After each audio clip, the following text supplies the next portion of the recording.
Welcome to Michigan in Focus, powered by thecentersquare.com. This episode features a piece by Center Square, Michigan reporter Scott McClellan, headlined, quote, "Report, UAW General Motors reached tentative agreement to end auto strike," end quote.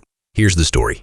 The United Auto Workers Union and General Motors have reached a tentative agreement to end the auto strike, a report says, marking the possible end of a 45-day historic strike against the Big Three Automakers. Bloomberg News first reported the deal. The UAW hasn't publicly released contract details yet. The deal follows days after the UAW and Stellantis reached a tentative deal after 6 weeks of the stand-up strike, a strategy in which the union strikes select factories against the Big Three: Stellantis, Ford, and GM.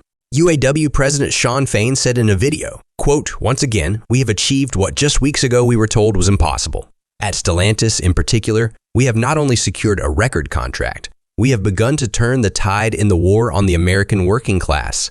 Going into these negotiations, the company wanted to cut 5,000 jobs across Stellantis. Our stand-up strike changed that equation.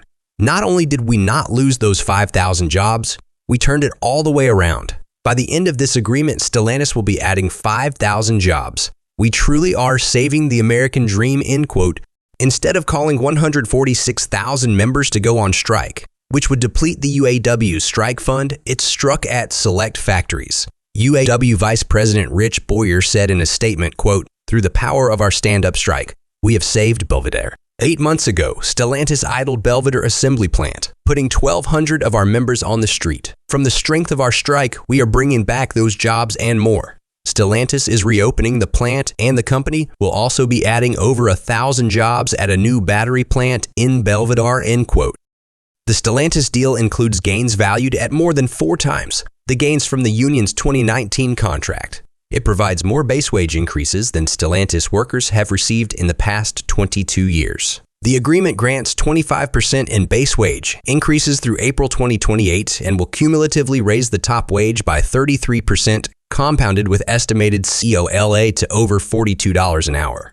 The starting wage will increase by 67%, compounded with estimated COLA to over $30 an hour. The lowest paid workers at Stellantis, temporary workers, will see a raise of more than 165% over the agreement. Some workers at Mopar will receive an immediate 76% increase upon ratification. The agreement reinstates benefits lost during the Great Recession, including cost of living allowances, a 3-year wage progression, and ending wage tiers.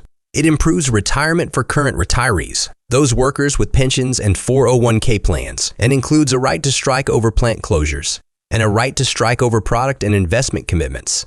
Stellantis workers will return to work while the UAW National Stellantis Council convenes in Detroit to review the agreement. Last week, the UAW reached a tentative agreement with Ford. Listeners can keep up with this story and more at thecentersquare.com. This podcast was made with the assistance of AI technology. Please subscribe, and thanks for listening.